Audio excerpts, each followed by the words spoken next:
The stranger, या फिर जिसे हम द आउटसाइडर भी बोलते हैं, अल्बर्ट कम्यू द्वारा लिखी गई 1942 में एक नॉवल है। तो इसकी कहानी कुछ इस तरह है। इसमें एक बंदा होता है जिसका नाम होता है मीरसॉल। अब ये एक फ्रेंच नाम है, इसका प्रोनाउंसिएशन में भी मैं गलत बोल रहा हूँ या मैं भी सही। तो मीरसॉल नाम का जो बंदा होता है वो अपनी माँ के साथ रहता है एक टूटे फूटे मकान में। उसे ज़्यादा कोई दीन दुनिया से मतलब होता नहीं है, वो थोड़ा सा कोल्ड हार्टेड पर्सन होता है।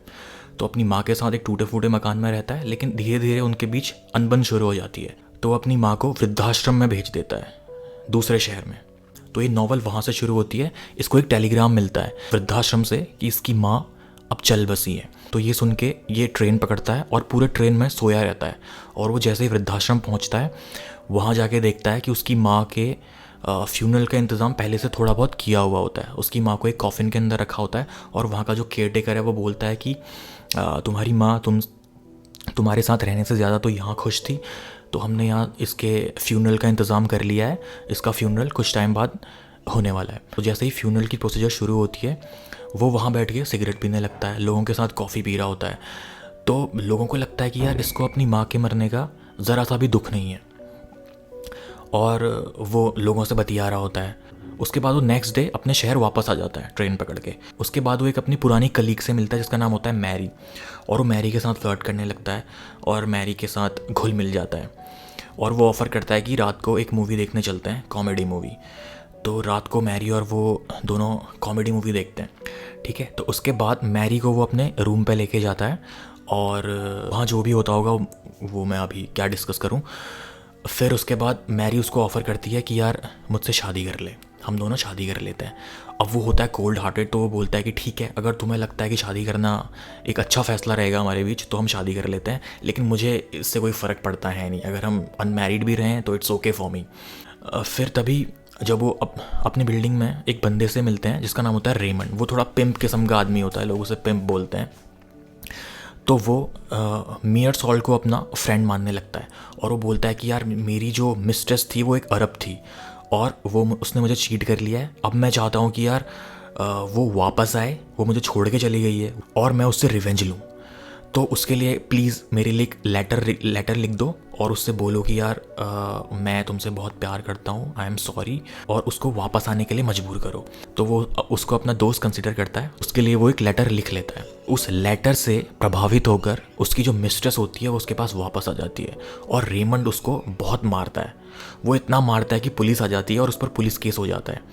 लेकिन वो तभी मीरसॉल से बोलता है कि मेरा एक और काम कर दो, कि मेरे साथ टेस्टिफाई करो कि मैंने इसको इसलिए मारा है कि इसने मुझ पर चीट किया था। तो वो दोस्त समझ के उसका ये बोल देता है और वो जेल से छूट जाता है। तभी इन दोनों के बीच दोस्ती थोड़ी सी गहरी हो जाती है। फिर ये सब लोग प्लान करते हैं कि संडे के दिन बीच हाउस पे चलते हैं और वहाँ पार्टी करेंगे। तो ये मैरी और रेमंड ये तीनों जाते हैं बीच हाउस में पार्टी करने के लिए। तो वहाँ एक अरब्स का ग्रुप उनका पीछा कर रहा होता है। अब ये ग्रुप कौन होता है? जिस लड़की को इसने मारा था, जो उसकी अरब मिस्ट्रेस थी, उसके कुछ जान पहचान वाले होते हैं, उसके भाई लोगों का ग्रुप होता है और ये रेमंड को मारना चाहते हैं, उसका रिवेंज लेना चाहते हैं। तो ये उनको फॉलो करते करते बीच तक पहुंच जाते हैं। तो इनकी झड़प होती है और ये रेमंड को बहुत मारते हैं और उसका पैर में भी अच्छा खासा जख्म दे देते हैं। उसके बाद रेमंड भी सोचता है कि मैं भी इनको मारूंगा। तो ये बीच हाउस की तरफ दौड़ के, इनके पास गन्स पड़ी होती हैं, गन्स लेके आते हैं। तो मीरसॉल भी उनको ज्वाइन कर लेता है। तो ये अपने अपने हथियार पकड़ के उनकी तरफ बढ़ते हैं और बीच हाउस में वहाँ गर्मी बहुत ज़्यादा होती है। तो उसके हाथ से ट्रिगर दब जाता है और एक अरब मारा जाता है। किसके हाथ से? मीरसॉल के हाथ से। तो मीरसॉल पर केस चलने लगता है मर्डर का। तो वहाँ भी उसको कोई ज़्यादा मतलब नहीं होता।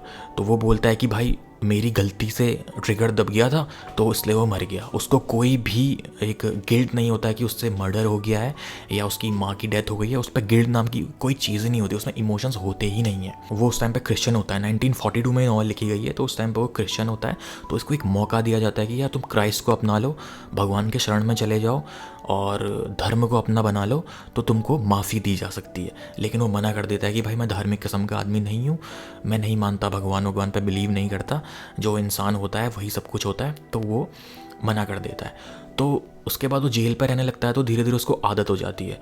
और उसके बाद 1 साल बाद उसका ट्रायल होता है, तो ट्रायल पे मैरी भी उसके मजबूरी में बोलना पड़ता है कि हाँ, जब इसकी मदर की डेथ हुई थी तो इसको कोई मतलब नहीं था, ये मेरे साथ मूवी देखने भी गया होता, कॉमेडी मूवी देख के हंस रहा था वहाँ खूब। तो मैरी भी उसके खिलाफ टेस्टिफाई करती है। मैरी को ये उम्मीद होती है कि यार जेल से छूट जाएगा, उसके बाद हम शादी कर लेंगे, लेकिन वो नहीं मानता है। तो जो उसके ऑपोजिट वकील होता है वो उसको एक मॉन्स्टर पोर्ट्रे करने के लिए पूरी कोशिश करता है। तो वो सबको दिखाता है कि इसकी मदर के मरने के बाद भी इसको कोई टेंशन नहीं हुई, ये वहाँ सिगरेट पी रहा था आराम से और डेट पे जा रहा था लड़की के साथ, उसके बाद मर्डर करने के बाद भी इसको कोई भी गिल्ट नहीं है, और ये बोल रहा है कि गलती से हो गया जैसे कुछ हुआ ही नहीं। तो वो चाहता है कि इसको एक मॉन्स्टर दिखाया जाए और इसको बड़ी से बड़ी सज़ा हो। इसको कोई गिल्ट नहीं होता है, तो फिर जज फैसला सुनाते हैं कि इसको एक मौत की सज़ा होनी चाहिए। तो इसको उस बात से भी कोई फ़र्क नहीं पड़ता है, तो ये उस सज़ा को कबूल कर लेता है। और एंड में एक चैपलिन इसके पास आता है, वो बोलता है कि यार अब तुमको डेथ की सज़ा मिल चुकी है, तो तुम्हारी एक आफ्टर लाइफ शुरू होगी, उसके बाद तुम हेवन जाओगे या हेल जाओगे, ऐसा धर्म से रिलेटेड बातें करने लगता है। तो वो उसको भी हड़का देता है, उससे बोलता है कि यार ये बेफजूल की बातें मेरे सामने मत कर, मैं इन चीज़ों पे कोई बिलीव नहीं करता, ये दुनिया एक रैंडम चीज़ है, रैंडमली हम लोग यहाँ आ गए हैं, और फीलिंग्स, इमोशंस, ये सब मेरे बस की बात नहीं है, मैं बस एक अपने हिसाब से चलता हूँ, मुझे कोई मतलब नहीं है कि मैं मरने के बाद कहाँ जाऊँगा, क्या जाऊँगा, ये सब कुछ नहीं होता, मेरे सामने बकवास बातें मत करो। तो यहाँ पे एक नॉवल ख़त्म हो जाती है। तो इस नॉवल के थ्रू एल्बर्ट कैम्यू थोड़ा सा एथिज़म को दिखाना चाहते हैं, क्योंकि ये बंदा भी जो है कि ये थर्ड पर्सन के रूप में लिखी गई नॉवल है, और ये बंदा भी इमोशंस से अपने पूरे ऑब्लिवियस होता है, और ये अपने फिज़िकल जो प्लेजर होता है उस पर ज़्यादा ध्यान देता है, जैसे कि सिगरेट पीना, ये करना, वो करना, घूमने जाना, और थोड़े से भी इमोशनल जो चीज़ें होती हैं उनसे इसको कोई भी मतलब नहीं होता है। और ये भगवान पे भी कोई विश्वास नहीं करता, ये एथीस्ट होता है। ये सोचता है कि इस डर से कि यार मैं स्वर्ग में जाऊँगा या हेवन में जाऊँगा, मैं अच्छा काम करूँ, मैं जैसा हूँ मैं वैसा ही रहना चाहता हूँ, किसी के लिए मैं चेंज नहीं हो सकता। और रिलीजन जो हम पे डर बिठाता है कि यार ऐसा करोगे तो पाप लगेगा, ये करोगे तो पाप लगेगा, इन चीज़ों से कोई मुझे कोई फ़र्क नहीं पड़ता।